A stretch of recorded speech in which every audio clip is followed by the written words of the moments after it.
MetLife Stadium is getting ready for another AFC showdown, and every time the Jets and Bills meet in this building, it feels like something unpredictable is about to happen. Buffalo comes in as the favorite. No surprise there, but history has shown that this rivalry in East Rutherford rarely follows the script.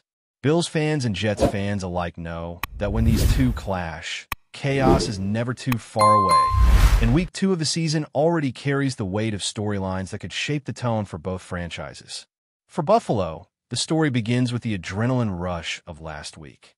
They pulled off a wild win against Baltimore in a game that looked more like a track meet than a football contest. Over 400 yards surrendered, over 8 yards per play allowed, and 40 points given up, yet somehow the Bills walked away with the victory. That one meant more than just adding a tally in the standings. It gave Buffalo an early head-to-head tiebreaker over another AFC heavyweight. It also put a spotlight on the Bills' defense, one that was shredded by explosive plays and left searching for answers against a dual-threat quarterback.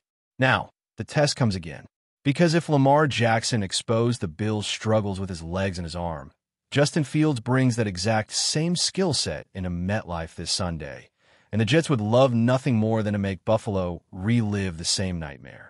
The Jets, meanwhile, arrive in Week 2 with a sense of cautious optimism. For once, it was not the defense carrying the load in Week 1. Against Pittsburgh, the Jets put up 32 points and punted just twice. That sentence alone would have sounded unthinkable a year ago, but the offense looked alive. Fields was sharp, but the real revelation came up front. The offensive line, a group many expected to struggle because of inexperience, looked tough, disciplined, and dominant against one of the league's most disruptive fronts. Rookie Armamambu was thrown into the fire against T.J. Watt and didn't allow a single pressure, and Olu Fashanu held his ground after barely getting any action last year due to injury. The unit paved the way for Breece Hall to look like his old self again, decisive, explosive, and ready to prove he deserves a big contract when the season is over. Buffalo knows exactly what is coming. The Jets are going to test them on the ground early and often, and until the Bills show they can stop it, Fields and Hall will keep pounding away. This is where things get fascinating. Buffalo's defensive philosophy for years has leaned on lighter, quicker players up front and linebackers who can cover space, but that design leaves them vulnerable when physical teams commit to the run. Against Baltimore, the numbers were ugly. Over 8 yards per carry allowed. Nearly a quarter of the Ravens' rushing attempts going for more than 15 yards, and chunk plays ripping through the heart of the defense. It was not so much the defensive line that broke down, but rather the linebackers and safeties. The second level looked lost, with Matt Milano and Terrell Bernard missing fits and angles, and the safeties reacting a step too late. The Jets see that on film, and they also know Buffalo has been experimenting with tweaks. In Week 1, the Bills showed more stacked boxes and more three-linebacker looks than they usually ever do. They were trying to prove they could match physicality with physicality, but Baltimore still gashed them. Now the question is whether those adjustments are growing pains that will settle in, or whether this is simply a weakness that teams will exploit all year. It sets up a classic chess match. Will Buffalo commit extra defenders to the box and dare Justin Fields to win with his arm? Or will they stick to their identity, play lighter, and hope to tighten the screws on assignments and tackling?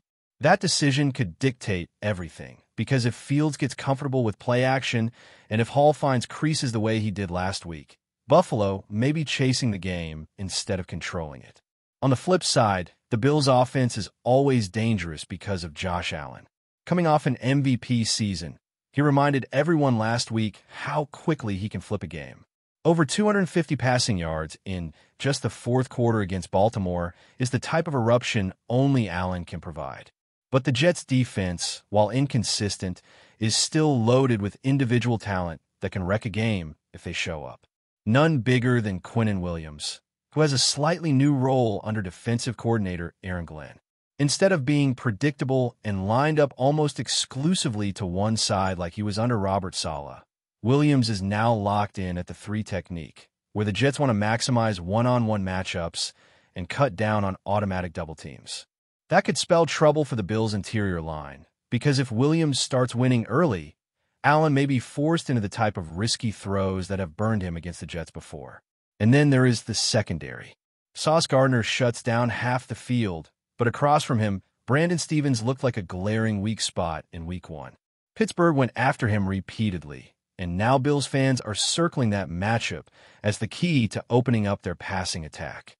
Whether it is rookie Keon Coleman, Khalil Shakir in the slot, or Josh Palmer, Allen has multiple options to test Stephens, and Buffalo will not shy away from it. That dynamic sets up the kind of pick-your-poison problem the Jets have struggled with. If you leave Gardner on an island and roll coverage elsewhere, it exposes a slot corner like Michael Carter, who had some ugly busts last week. If you try to help the slot, it leaves Stephens vulnerable again. This is what makes the matchup so compelling.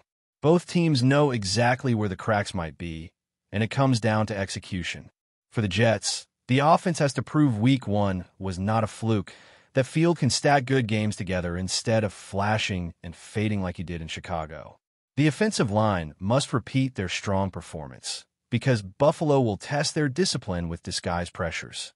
And defensively, the Jets cannot afford the mental errors they made last week. Coverage busts against Josh Allen almost always end in touchdowns.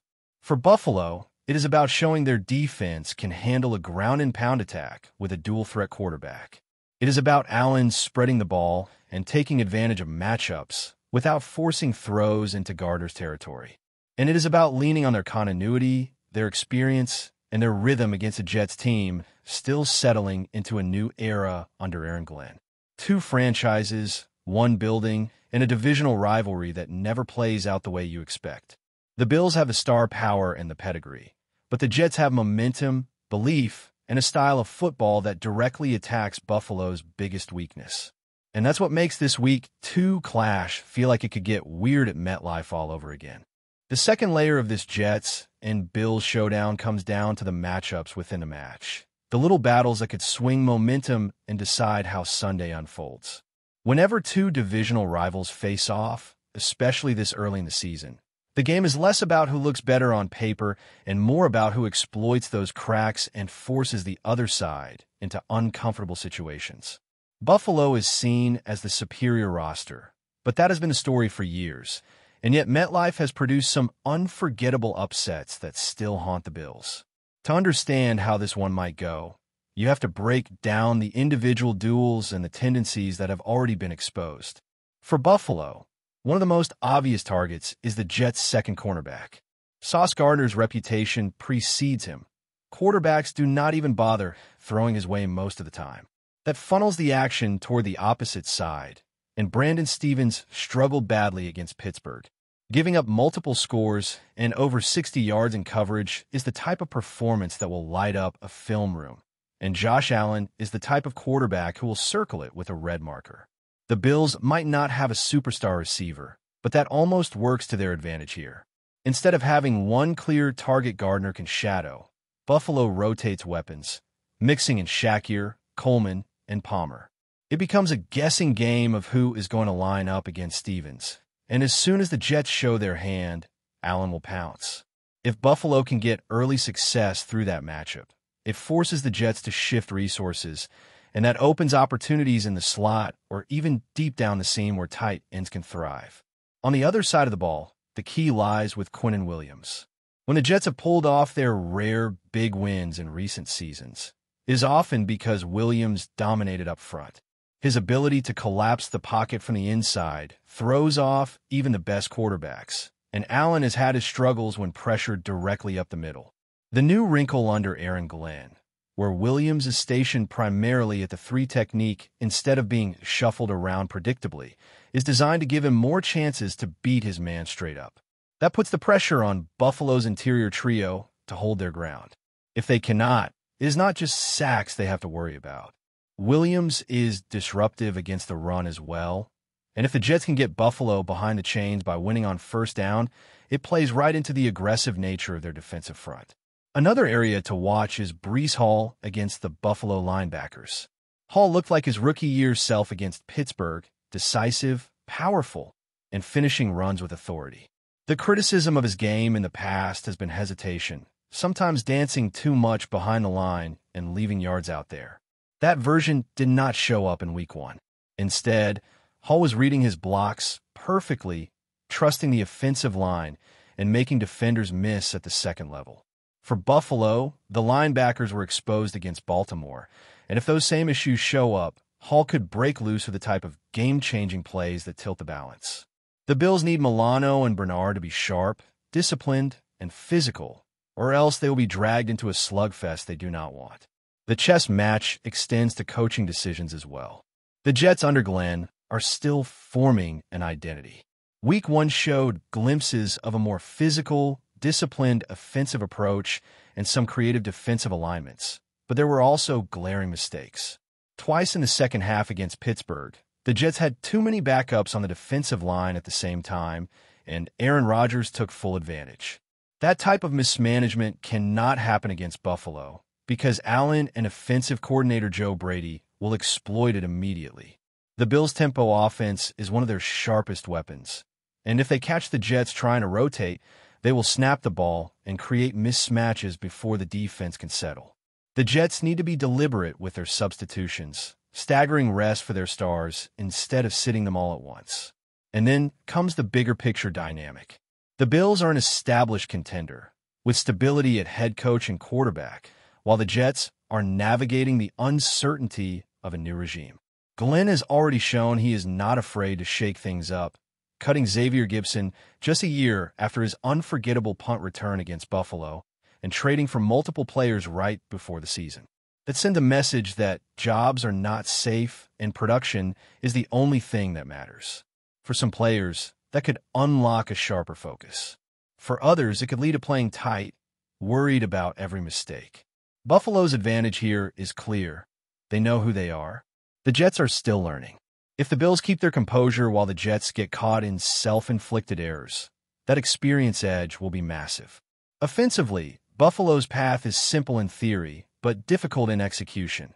Be aggressive early, build a lead, and force Justin Fields into obvious passing situations. The Jets want to control the game on the ground, shorten it, and lean on their defense. If the Bills can flip the script, Fields has to prove he can win as a passer for 4 quarters. That has been his biggest hurdle as a pro, consistency. He can flash brilliance, he can take over a drive, but stacking high-level games has never been his trademark. If Buffalo makes him throw 35 or 40 times, the odds swing heavily in their favor. On the other hand, if Fields only has to drop back 20 times because Hall and the run game are controlling possession, suddenly the Jets' upset chances rise dramatically. This is where the zone read game becomes crucial. Against Baltimore, Buffalo's edges were undisciplined at times, crashing down too hard on the running back and letting Lamar Jackson escape untouched. When they tried to adjust with scrape exchanges, Baltimore countered perfectly, using tight ends to neutralize linebackers. The Jets will almost certainly copy that blueprint, and Fields is dangerous in those situations. Buffalo has had a full week to address it, but the Jets would be foolish not to test whether the correction is real. If Fields starts ripping off chunk runs on the edge, the Bills' defense could be stuck in the same spiral that nearly cost them last Sunday. For the Jets' defense, the task is even more daunting. Josh Allen is not Aaron Rodgers at this stage. He is not just waiting for you to make a mistake. He can create something out of nothing with his arm, his legs, or his sheer determination. That means the Jets cannot rely on Allen gifting them turnovers like he did a year ago. Instead, they have to make him earn every yard, play disciplined coverage, and eliminate the bust that plagued them against Pittsburgh. Too often in that game, Steelers receivers were left wide open because of confusion in the secondary. Against Allen, those mistakes will be punished tenfold. Simplifying the scheme, cutting down on the disguises that left players unsure of their assignments, could be the smarter move. Before we dive back in, make sure to hit that subscribe button and give this video a thumbs up. Your support helps us keep delivering the latest Buffalo Bills updates straight to your screen. And hey, don't hold back. Let us know your thoughts on today's news down in the comments. In what is already sending shockwave through the NFL rumor mill, sources close to the league are buzzing about a potential blockbuster move that could reshape the defensive landscape. The Buffalo Bills, long rumored to be on the hunt for a game-changing presence on their defensive front, appear to have pulled off a move that could elevate their squad to a new level. According to insiders, the Bills have officially closed a deal to acquire Myles Garrett, the perennial Pro Bowler whose name has been linked to trade speculation for months. Though the details of the exchange remain closely guarded, whispers suggest that the Bills were willing to part with a significant package of draft picks and possibly key contributors to secure the star defensive end. Garrett, known for his relentless pass-rushing ability and disruptive presence on the line, would instantly provide the Bills with the kind of defensive firepower that has eluded them in recent playoff runs. Fans and analysts alike are already imagining the nightmare matchup Garrett could pose to opposing quarterbacks in the AFC, potentially turning the Bills' pass rush into one of the most feared in the league. League insiders are careful to note that while the trade is confirmed, the timing could be strategic, leaving the door open for last-minute adjustments or even additional moves. Some speculate this could be the beginning of a domino effect across the league, with teams scrambling to recalibrate their rosters in response to Buffalo's bold maneuver. Meanwhile, Garrett's reaction is being closely monitored. Sources say he is expected to embrace the challenge of joining a Bills defense that has consistently been solid but never truly dominant in the postseason. As the news circulates, social media has erupted with speculation, mock rosters, and heated debates about what this trade means for the Bills' Super Bowl ambitions. Could this be the final piece to push Buffalo past the AFC elite? Or will the high cost of the trade create gaps elsewhere on the roster? One thing is certain. The NFL rumor mill is alive and well, and Myles Garrett's arrival in Buffalo is the spark everyone has been waiting for. Stay tuned. If history is any guide, this story is far from over. That's a wrap for now. If you enjoyed the video and want to stay on top of all things Buffalo Bills, make sure to subscribe and hit that like button. We'd love to hear what you think in the comments. See you in the next update.